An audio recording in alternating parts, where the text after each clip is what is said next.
Hello dear learners, welcome back to your very own channel. मैं हूं दिशा और हम डिस्कस करते हैं क्लास 12 पॉलिटिकल साइंस के 1 marks questions. The chapter that we are going to cover today is globalization. So start करते हैं। Question number 1 is define globalization. So globalization क्या है ये आपको मालूम है, बट 1 मार्क में अगर आपको डिफाइन करना है तो आपको एटलीस्ट 1 लाइन लिखनी पड़ेगी और प्रॉपर डेफिनेशन देनी पड़ेगी। So you can write that globalization refers to integration of an economy with the other country based on interdependence. हालांकि ग्लोबलाइजेशन सिर्फ इकोनॉमी के बारे में नहीं है, it is a multi dimensional phenomena, but in 1 marks question this definition is going to be okay. Question number 2 is which of the following statement is or are true about globalization? A is globalization is purely an economic phenomenon. B है globalization began in 1991. C is globalization isn't the same thing as westernization. D is globalization is a multidimensional phenomenon. तो पहला statement कहा गया है कि purely economic phenomenon है। हम already पढ़ चुके हैं कि ये प्योरली इकोनॉमिक नहीं है, it is a multi dimensional phenomenon, तो ये गलत स्टेटमेंट है।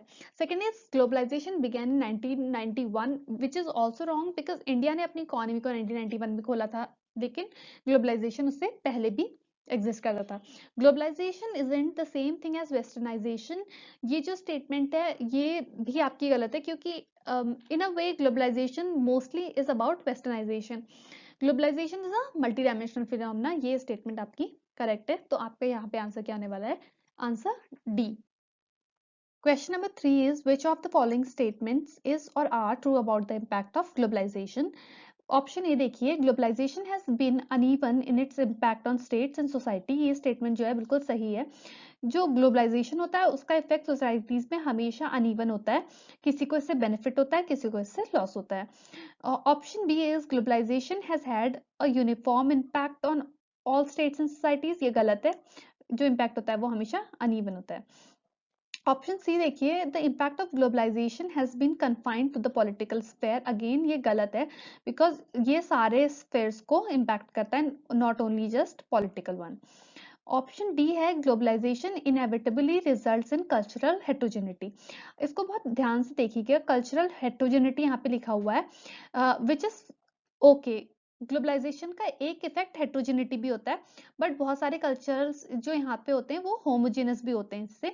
सो जब यहाँ पे इसने इनएविटेबली लिख दिया, यानी कि यहाँ पे इसने इसको कन्फाइन कर दिया कि सिर्फ और सिर्फ हेट्रोजेनिटी आती है, तो ये स्टेटमेंट यहाँ पे गलत हो जाती है। Globalization results in cultural homogeneity as well as heterogeneity, तो यहाँ पे दोनों फैक्टर्स होते हैं। Question number 4 is which of the following statements is or are true about globalization? पहला स्टेटमेंट है globalization is only about movement of commodities. commodities का मतलब होता है things. तो globalization सिर्फ चीजों के मूवमेंट के बारे में नहीं है, it is about movement of ideas, it is about movement of technology, resources. तो ये जब चीजों का मूवमेंट होता है तो इंटेलेक्चुअल प्रॉपर्टी, इंटेंजिबल प्रॉपर्टीज भी यहाँ पे इनका भी मूवमेंट होता है, सर्विसेज शेयर होती हैं। तो ग्लोबलाइजेशन सिर्फ चीजों के बारे में नहीं है। Second is globalization does not involve conflict of values. आपने ऑलरेडी पढ़ा होगा कॉन्फ्लिक्ट ऑफ वैल्यूज क्या है, बट एक बार रिवाइज कर लेते हैं क्योंकि कॉन्फ्लिक्ट ऑफ वैल्यूज समझना जरूरी है। तो कोई भी काम है, कोई भी वर्क स्पेस है, वहां पे कुछ गाइडलाइंस, कुछ प्रोटोकॉल्स होती हैं, बट हमारे भी कुछ प्रिंसिपल्स होते हैं। अगर हमारे प्रिंसिपल्स और वो गाइडलाइंस मैच नहीं करती तो उसको हम क्या कहते हैं? Conflict of values. For example, कोई कंपनी है, उसकी गाइडलाइंस में ये क्लियर है कि अगर आपको प्रोग्रेस, अपनी और कंपनी की ग्रोथ चाहिए, तो आपको यहाँ पे बहुत एक्सेसिवली वर्क करना पड़ेगा, आपको अपना सारा टाइम यहाँ डेडिकेट करना पड़ेगा। बट आपका प्रिंसिपल, आपकी वैल्यू ये है कि I also need to give time to my family, तो यहाँ पे आपका जो वैल्यूज का कॉन्फ्लिक्ट आ गया।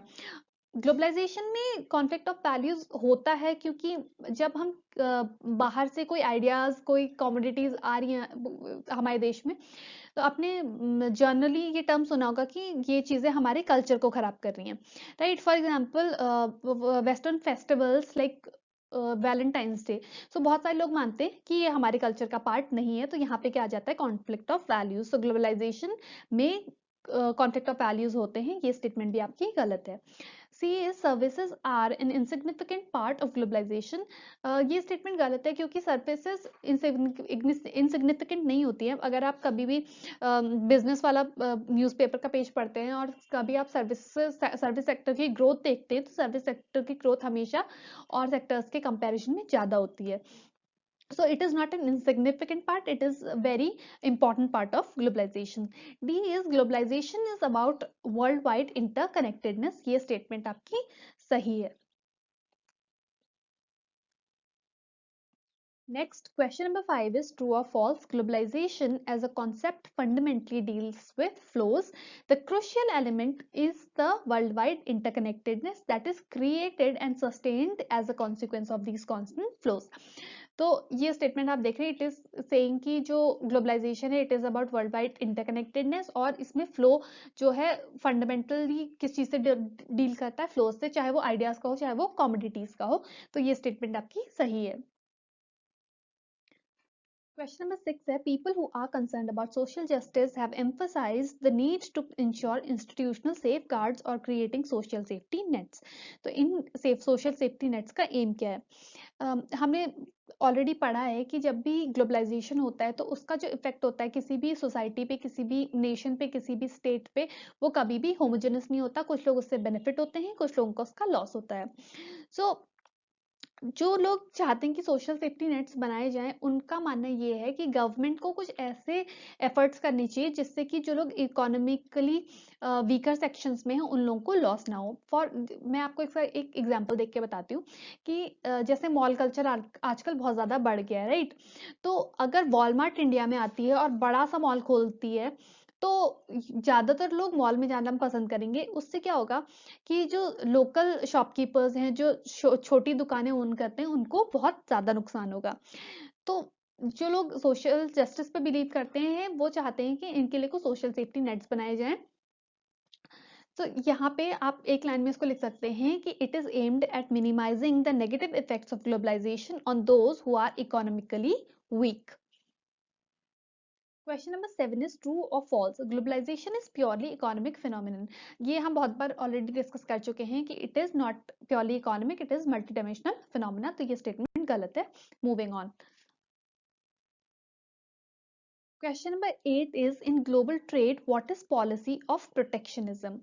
So policy of protectionism क्या है कि ट्रेड में अक्सर ये बिलीव किया जाता है अगर कोई डेवलपिंग कंट्री है, कोई कंट्री है जो अपनी इंडस्ट्री डेवलप करने की कोशिश कर रही है, अगर वहाँ पे फॉरेन की कोई कंपनी आ जाती है, फॉरेन की कोई इंडस्ट्री आ जाती है, तो जो उसकी लोकल कंपनी थी जो ग्रो कर सकती थी वो पूरी तरह से स्टार्ट होने से पहले ही खत्म हो जाएगी क्योंकि जो फॉरेन की इंडस्ट्री है जो ऑलरेडी काम कर रही है वो मार्केट को पूरी तरीके से कैप्चर कर लेगी, राइट. तो बहुत सारी गवर्नमेंट्स इसके लिए क्या करती हैं कि कुछ ऐसी पॉलिसीज बनाती हैं कि उसमें अपनी लोकल इंडस्ट्री को वो सपोर्ट कर सकें. कुछ टैक्सेस में उन लोगों को रिबेट मिलती है कि अपना प्रॉफिट वो बना सकें और इस तरीके के मेजर्स लिए जाते हैं, राइट.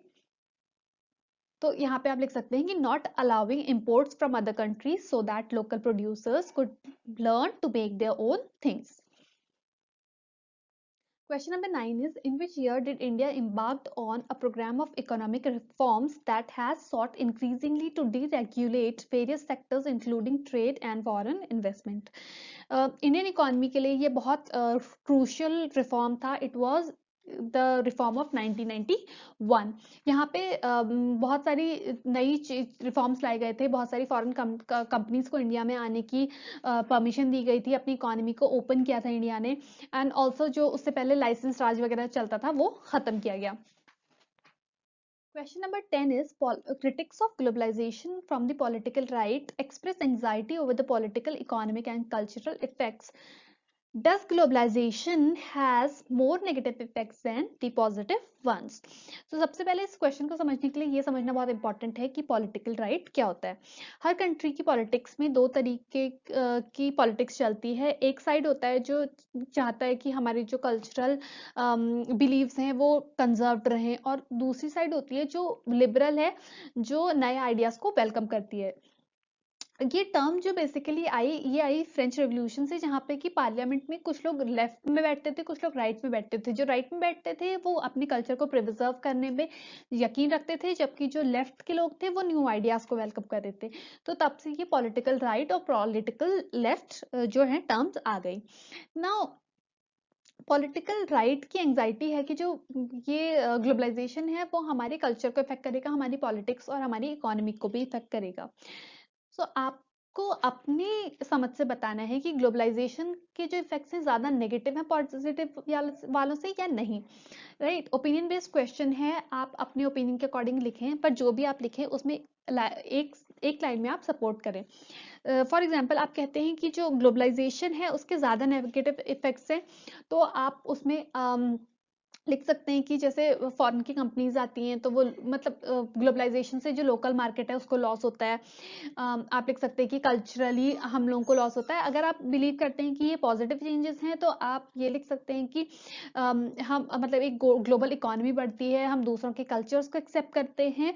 सो जो भी आपको लगता है आप लिख सकते हैं। Right, question number 11, resistance to globalization in India has come from which cultural influence? Give any one example.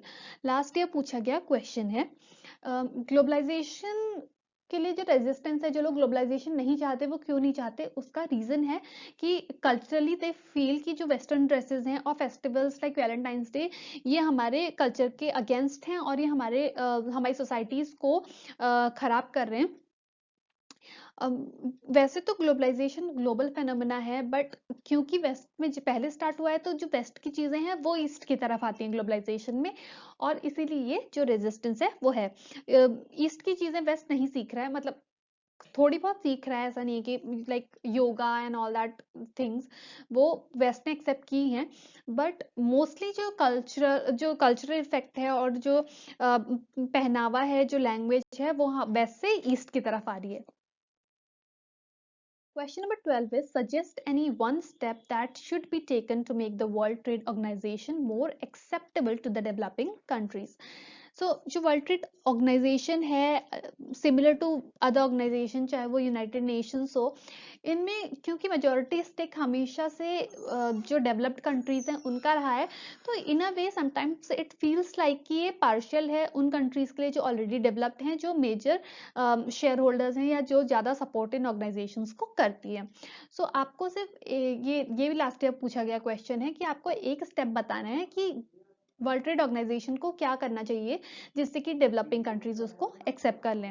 Right, so you can right कि इट मतलब उसको अपनी प्रोसीजर्स में ट्रांसपेरेंसी लानी चाहिए, या it should not be influenced by big powers. Right, तो यहाँ पे आपको कोई भी एक आपको लिखना है, या इसके अलावा भी अगर आपको कोई पॉइंट आता हो तो आप लिख सकते हैं। क्वेश्चन नंबर 13 देखिए, ये लास्ट ईयर पूछा गया क्वेश्चन है और आपको इसमें ऑप्शन भी मिला था। तो पहला क्वेश्चन है इसमें, what is meant by cultural heterogenisation, और दूसरा है आपका what is meant by cultural homogenisation, और इसको एग्जांपल के साथ आपको एक्सप्लेन करना है। कल्चरल हेट्रोजेनाइजेशन क्या होता है कि जो ग्लोबलाइजेशन होता है उससे जो कल्चर्स होते हैं मोर डिफरेंट और डिस्टिंक्टिव होते जाते हैं, उनमें बहुत सारी चीजें ऐसी ऐड होती जाती हैं कि उसको और ज्यादा अलग बना देती हैं। तो यहाँ पे जो कल्चर्स होते हैं वो एक दूसरे से डिफरेंट हो जाते हैं, यहाँ इसको कल्चरल हेट्रोजेनाइजेशन कहते हैं। कल्चरल होमोजेनाइजेशन क्या होता है कि जो बहुत सारे कल्चर्स होते हैं वो एक हो जाते हैं, थिंकिंग सिमिलर हो जाती है। फॉर एग्जांपल क्लोथिंग है, तो ब्लू जीन्स, अगर आपने इसकी हिस्ट्री पढ़ी हो, ब्लू जीन्स का ओरिजिन पढ़ा था, तो अमेरिका में जो वर्किंग क्लास होता था वो ब्लू जीन्स पहनता था, but at the end of the day today it has become a global phenomenon. हर कोई ब्लू जींस प्रेफर कर रहा है without even getting into the history of its origin. या चिप्स और बर्गर्स जो हैं, like in every country chips and burgers have become a thing, right. तो ये जो होता है कल्चरल होमोजेनाइजेशन आ जाता है, हमारे यहाँ ये चीजें कभी भी नहीं थी बट आ गई और हमने एक्सेप्ट कर ली, तो हमारे जो कल्चर हो गए they become similar to that one. Question number 14 is justify with the help of any one example that technology gives a boost to globalization. तो आपको एक एग्जाम्पल देना है कि कैसे जो टेक्नोलॉजी होती है वो ग्लोबलाइजेशन को बूस्ट करती है। आपको सिर्फ एक पॉइंट लिखना है, लास्ट ईयर पूछा गया क्वेश्चन है, यहाँ पे आपको दो पॉइंट्स दिख रहे हैं, आपके दिमाग में अगर कोई तीसरा भी है तो वो आप लिख सकते हैं। सो फर्स्ट वन इज कि improved communication and transportation promote globalization. जैसे कि कम्युनिकेशन बढ़ेगा, ट्रांसपोर्टेशन की नई तकनीकें आएंगी, तो लोगों की कनेक्टेडनेस बढ़ेगी। और ग्लोबलाइजेशन क्या है? It is interconnectedness between the people या among the people, whatever. Second point is new technology of printing and internet facility also promote globalization. Internet पे भी बहुत सारे थॉट्स और बहुत सारे कल्चर्स प्रमोट होते हैं या शेयर होते हैं, in that sense also globalization इससे बढ़ता है। Question number 15 is choose the correct option that has significantly contributed to the process of globalization. Last year पूछा गया question है again. Options बहुत ज़्यादा vague लग रहे हैं, but क्योंकि last year पूछा गया है तो इसको एक बार revise कर लेते हैं। Option A is fear of war. कहीं से कहीं तक ये globalization का कोई factor नहीं नजर आ रहा है, security threats भी नहीं है। Advancement of technology है, क्योंकि technology में advancement होगा, interconnectedness बढ़ेगी, ideas share होंगे, तो globalization होगा। Achievement of United Nations is also a very vague option. Moving on. Question number 16 is which one of the following is the right cause of the globalization? तो globalization से इनमें से कौन सी चीज हो सकती है? Option A, the US people initiated globalization. B is technology led to globalization. C is Cold War led to globalization. और D, the policy of non-alignment led to globalization. तो इसमें सही आंसर क्या होने वाला है? B, technology led to globalization. Although globalization जो start हो गया था, अगर आप इसकी हिस्ट्री में जाने की कोशिश करें तो माना जाता है कि 1498 में, आई थिंक, जब वास्को डी गामा ने सबसे पहले ट्रेवल करना शुरू किया था, तो ग्लोबलाइजेशन का एरा वहीं पे से शुरू हो गया था। ऑलराइट गाइस, तो इसी के साथ हम वीडियो के एंड में पहुंच गए हैं। चैनल को लाइक कीजिए, शेयर कीजिए, सब्सक्राइब कीजिए, नए वीडियोस आते रहेंगे, बेल आइकन भी प्रेस कीजिए। और अगर कोई डाउट, क्वेश्चन, क्वेरी कुछ भी हो, आपका सजेशन हो, कमेंट बॉक्स में ड्रॉप कर सकते हैं। आप हमारे सोशल मीडिया पेजेस पे आप कांटेक्ट कर सकते हैं, लिंक आपको डिस्क्रिप्शन बॉक्स में हमेशा मिल जाते हैं। ऑल्सो बहुत कम टाइम बचा है एग्जाम का, प्रिपरेशन अपनी तैयार कीजिए, अपनी तैयारी पूरी रखिए, आई मीन। और कोई भी डाउट हो, feel free to ask us. हम कोशिश करेंगे कि जितनी जल्दी हम आपकी क्वेरीज का आंसर कर सकते हैं हम दें। और मैं नेक्स्ट वीडियो बहुत जल्दी आपके लिए ले आऊंगी। Till then keep learning, keep growing. Thank you.